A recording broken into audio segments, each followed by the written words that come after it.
नमस्कार, मैं कुसुमलता, हिंदी अध्यापिका। हम की पिछली कक्षा में स्वर संधि पढ़ चुके हैं। आज हम व्यंजन संधि पढ़ेंगे। व्यंजन संधि क्या है? जैसा कि हमें नाम से ही पता चल रहा है कि व्यंजन, इसमें व्यंजन आएगा, यानी व्यंजन का व्यंजन के साथ या स्वर के मेल से जो परिवर्तन होता है उसे व्यंजन संधि कहते हैं। जैसे षट आनन, षडानन, यहाँ ये व्यंजन है और यहाँ स्वर आ रहा है। दूसरा उदाहरण देखिए, अहम प्लस कार, यहाँ दोनों तरफ व्यंजन आ रहे हैं। हमने जैसे परिभाषा में बोला है कि व्यंजन का व्यंजन के साथ या स्वर के साथ मेल, तो यहाँ उदाहरण में हमने एक स्वर दिखाया है और एक व्यंजन, अहम प्लस कार, अहंकार। ये इस व्यंजन संधि में कोई इसके पार्ट नहीं है, लेकिन इसमें कुछ नियम है जो हमें ध्यान में रखने पड़ेंगे। पहला नियम है कि जो क, च, ट, त, प जो पहले वर्ण है, इसका तीसरे में परिवर्तन होता है। जैसे क, च, ट, त, प के बाद अगर तीसरा चौथा वर्ण आ जाए या य, र, ल, व या कोई स्वर हो तो ये तीसरे वर्ण में बदलता है। इसके कुछ उदाहरण देखिए आप। तीसरा वर्ण इस तरह होगा कि क ग में बदलेगा, च ज में, ट ड में, त द में और प ब में। इस तरह जैसे वाक प्लस ईश, वागीश, यहाँ स्वर आ गया तो वाक जो क था वो ग में बदल गया, तीसरे वर्ण में, क ग में, वाक प्लस ईश, वागीश। अच प्लस अंत, यहाँ च है, च के बाद स्वर आया तो ये तीसरा बनेगा, ज, च ज में बदलेगा, अजंत। षट प्लस दर्शन, यहाँ ट जो है यहाँ तीसरे व्यंजन में बदलेगा, क्योंकि यहाँ तीसरा वर्ण आ रहा है। जो त है तो वर्ग का तीसरा व्यंजन है, तो इसमें तीसरा चौथा वर्ण भी हमने कहा है। अगर तीसरा चौथा वर्ण आएगा तो भी जो ट है ड में बदलेगा, तीसरे वर्ण में, षड दर्शन। इसी तरह हम त्वर्ग में से एक उदाहरण देखते हैं, जैसे तत् प्लस भव, तद भव हो गया, जो त था अब द बन गया। अप ज, अब प को देखना है हमने, पवर्ग को देख रहे हैं। अगर पवर्ग है तो यहाँ ज आया है तो अब्ज बन गया, प जो था प फ ब तीसरा व्यंजन है तो अब्ज हो गया। उसका दूसरा नियम है कि जो पहले वर्ण के बाद यदि न और म आए तो पांचवें वर्ण में बदलता है। यानी फर्स्ट वाले बॉक्स में पहले वर्ण के बाद पहला वर्ण आएगा और उसके बाद न म आ जाए तो पांचवा वर्ण बनता है। पांचवा वर्ण जैसे क्वर्ग का पांचवा न, च का न और ट का न, त का न और प का म में बदलेगा। आप कुछ उदाहरणों के माध्यम से हम समझेंगे। जैसे वाक में, वांग में जब होगा, अंग वाला होगा, वांग में, तो हमने क वाले से बदला है, ये पांचवा वर्ण बना है। लास्ट जो दूसरे में म आया है ना, ये इधर क और इधर म। तो आगे दूसरा देखिए, उत प्लस नति, न जो उत है ये न बन गया, त थ द ध न, यानी कि त्वर्ग का पांचवा अक्षर उन्नति हो गया।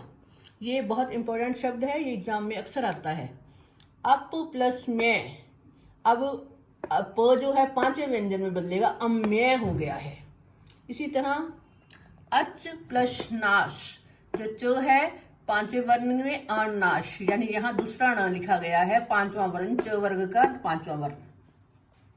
षट मास, षट मास का ट वर्ग का पांचवा वर्ण क्षण मास हो गया है। ये आपने रूल हम दो कर चुके हैं। पहला रूल था कि जब पहले वर्ण है उसके बाद अगर तीसरा चौथा वर्ण या य, र, ल, व और स्वर आ जाए तो तीसरे वर्ण में बदलता है। और दूसरा नियम, पहले वर्ण के बाद यानी क, च, ट, त, प है, उसके बाद अगर न म आए तो पांचवें वर्ण में बदलता है। ये दो रूल हम कर चुके हैं, बहुत इंपॉर्टेंट रूल है, इसको ध्यान में रखना है। अब तीसरा है त के बारे में। ये रूल है, त के बाद यदि च या छ आ जाए तो त का च बनता है। जैसे है उत प्लस चारण, उच्चारण, ये त जो है च में बदल गया। त के बाद अगर ज झ आ जाए तो ज बनेगा, यानी तीसरा व्यंजन बनता है। इसमें ज झ हो तो तीसरा व्यंजन ज बनेगा। जैसे सत्य प्लस जन है तो सज्जन हो गया।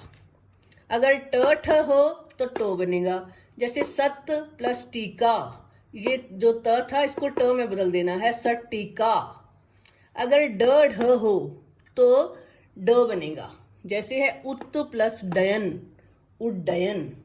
जो त था उसकी जगह पे ड आ गया। अगर ल आ जाए त के बाद तो त का ल हो जाएगा। जैसे तत्व प्लस लीन है तो उसका क्या बनाएंगे, तल्लीन। ये त के बारे में कुछ नियम थे, एक बार दोबारा देखेंगे। जैसे त के बाद अगर च या छ आ जाए तो त का च बनेगा। ज झ के बाद अगर आएगा त के बाद अगर ज झ आएंगे तो ज बनेगा। त के बाद अगर ट ठ आएगा तो ट बनेगा। अगर त के बाद ड ढ आते हैं तो ड बनता है। अगर ल आ जाए तो त का ल हो जाएगा। इन उदाहरणों के माध्यम से हमने समझा कि किस प्रकार त का रूल काम करता है। अब अगला रूल है कि त के बाद अगर श आ जाए तो त का च हो जाता है और श का छ, यानी त श को च और छ में बदलना है। जैसे है उत्श्वास, अब त को च में और श को छ में, उत्श्वास का बन गया उच्छ्वास। इसके और काफी पुस्तक में उदाहरण है, हम उदाहरण के माध्यम से भी समझेंगे। त के बाद अगर ह आ जाए तो त का द हो जाता है और ह का ध। इस तरह जैसे उत प्लस हार है तो उसका उद्धार बन जाएगा। ये जो त है द बन गया, ह ध बन गया। इस तरह इसमें अगला जो रूल है न का ण होना, वो कहाँ होता है, जब री र या श के बाद आ जाए न तो न बनता है। अगर री र या श के बाद न आए तो न का न में परिवर्तन होगा। जैसे निर्णय, अब र आ रहा है ना तो निर्णय, ये दूसरा न बन गया यहाँ पे निर्णय। इसी तरह री का एक उदाहरण देखेंगे। जैसे है ऋषि नाम, ऋषि नाम जो है यहाँ न दूसरा बनेगा, ट ठ वाली लाइन वाला ऋषि नाम हो जाएगा।